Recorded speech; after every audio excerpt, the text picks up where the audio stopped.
봤다. 온 국민이 그 잔혹함에 치를 떨었는데. 네네. 근데 이 범행에 어떤 특징이 있었죠? 그 당시에 유영철 사건을 들여다본 검사들도 그렇고 경찰들도 그렇고 이게 도대체 범행 수법에 쓰여 있는 흉기 혹은 둔기라고 이야기하죠. 이게 모르겠는 거예요. 사실 이게 애모가 나오고 그 흉기가 나오면 어디서 샀는지를 확인할 수가 있는데 이게 나오지 않다 보니까 도대체 어디서 어떻게 구입했는지에 한 단서가 나오지 않았는데 유영철이 이걸 직접 만들었다 그래요. 그리고 뒤에 이제 저희들이 이야기하겠지만 흉기보다는 둔기가 훨씬 더 사람을 살상하는 데 이렇게 편리했다라는 진술까지 나오는 그런 어떤 이야기들이라서 그런 부분에 대해서 굉장히 이제 그 경찰들도 처음에는 수사를 애를 먹었고 방금 이제 변호사님이 말씀 주셨다시피 신체 일부를 훼손할 뿐만 아니라 그 증거를 인멸하기 위해서 이제 뭐 불을 지른다든가 제가 아침에 우리 행하에 또 많은 시청자분들이 좀 불편하실까 봐 최대한 순화해서 이야기하는데 사람의 지문까지 지우는 등 어떻게 보면 우리가 상상할 수 있는 최악의 범죄였다 이렇게 말씀드리겠습니다. 그리고 또 한 가지 끔찍한 점이 이 피해자들의 시신 일부 중에 이 장기가 발견되지 않은 뭐 그런 끔찍했던 일도 있었다면서요. 정말로 저도 어떻게 이런 범행을 생각하지라고 생각할 만큼 너무 끔찍한데요. 이 국가수에서 피해자 시신을 부검을 해보니까 시신 내구에서요. 그 장기 중에 일부가 없는 거예요. 그래서 이거 어떻게 됐냐고 조사를 해보니까 검찰이 수사 결과를 발표했는데 유영철이 수사 과정 중에 내가 피해자 인육을 4차례 먹었다라는 진술까지 했다라고 해요. 근데 이 진술을 뒷받침할 만한 객관적인 증거가 없어서 이걸 뭐 별도의 뭐 죄명이나 이렇게까지 인지를 못했다라고는 하는데 정말 더 끔찍한 게요. 이 유영철이 혈액형 O형인가 봐요. 그래서 자기랑 같은 혈액형을 가진 피해 여성의 인육을 먹었다라고 해요.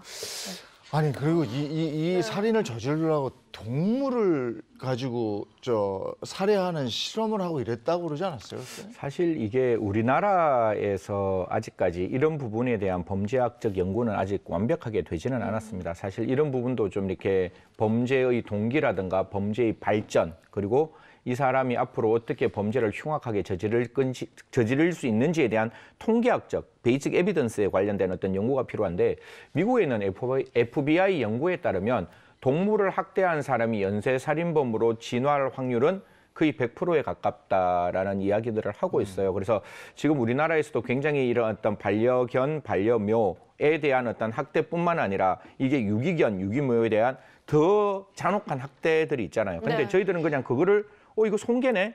이거 그냥 학대했는 거네라고 그냥 일상적인 어떤 범죄 중에 하나로 치부하고 넘어가는 경우가 있는데 이런 경우에 있어서 만약에 그런 어떤 학대에 관련된 범인이 잡히면 좀 정확하게 좀 심리 검사 혹은 정신 검사가 좀 필요하지 않느냐라는 말씀까지 드리겠습니다. 네. 근데 또 앞서 11명의 그 직업 여성을 살해한 이유에 대해서는 그 당시에 이제 헤어진 만났던 그 여자에 대해 동거했던 여성에 대한 증오심으로 밝혀졌는데 그러면 궁금한 게 맨 처음에 부유층을 살해하기 시작한 그 이유는 뭐라고 하던가요? 그러니까 유영철이 검거된 다음에요. 기자들이 이제 유영철이 딱 검거돼서 나오면은 범행 동기가 뭔지 굉장히 집요하게 캐물었다고 해요.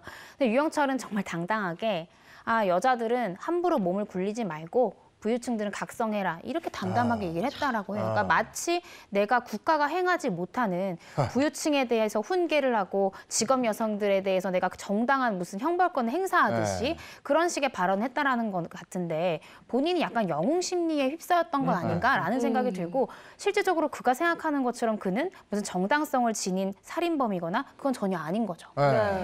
그 유영철이 저지른 살인의 진짜 이유는 또 다른 데 있었던 거 아니에요? 뭐 사실 이런 부분들이 조금 더 그 당시에는 이제 범행 동기에 대해서 이렇게 좀 깊이 들여다보지는 않았어요. 뭐 유영철이 이야기를 하면 그 당시에 언론에 나와 있는 여러 가지 모습들이 그냥 유영철의 입을 따라가는 기사 보도가 많았거든요. 이 유영철 한마디 하면 그게 특종이 돼서 기사화되고 그게 그냥 일반 국민들의 인지되어 있는 부분들이 있는데 유영철이 이야기했던 범죄 동기 중에 하나는 뭐 청소년 때부터 굉장히 많은 어떤 전과 기록이 만들어졌고 이러한 전과 기록이 만들어진 가장 큰 이유 중에 하나가 집에 경제적 형편이 어려웠다. 이 경제적 형편이 어려워진 과정에서 자기가 전과자였기 때문에 결혼 생활도 파탄이 났다라는 어떤 이유 때문에 이게 사회적인 적대감으로 범죄를 저질렀다고 하는데요. 사실 가끔 가다가 제가 이런 이야기를 할 때마다 저는 이제 형사법 학자지만 과연 이렇게 불우한 환경에 있는 사람들이 다 이런 어떤 그 잔혹한 범죄를 저지르는 건 전혀 네. 아니기 때문에 네. 사실 이런 것 때문에 어떤 범죄의 원인이 경제적 공공 혹은 어떤 전과 기록라고 우리가 단언 짓는 게 아니라 과연 그 사람이 어떠한 입장에서 사회적인 적대감을 조금 더 갖게 되었을까? 특히 이런 어떤 연쇄살인범이라면 좀 제대로 이제 우리가 프로파일링이라는 어떤 직업 자체가 경찰에서 굉장히 좀 이렇게 유명해지고 또 그런 어떤 직업군들이 많이 만들어지고 있는데요. 특히 경찰이 수사를 하는 과정 속에서 이런 건 분명히 제가 봤을 때 집적을 해야 됩니다. 쌓이고 쌓여서 이런 사람들의 특징을 조금 저희들이 알고 이런 범죄가 발생했을 때 앞으로 제가 봤을 때는 세상이 복잡다기화되면 이런 어떤 우리가 예측 못하는 범죄들이 굉장히 많이 발생할 거거든요. 네. 그래서 이런 어떤 연쇄살인범 혹은 어떤 굉장히 특이한 범죄 유형들은 굉장히 많은 증거들을 쌓고 그 사람에 대한 정신심리 분석도 같이 함께 했으면 좋겠습니다. 네.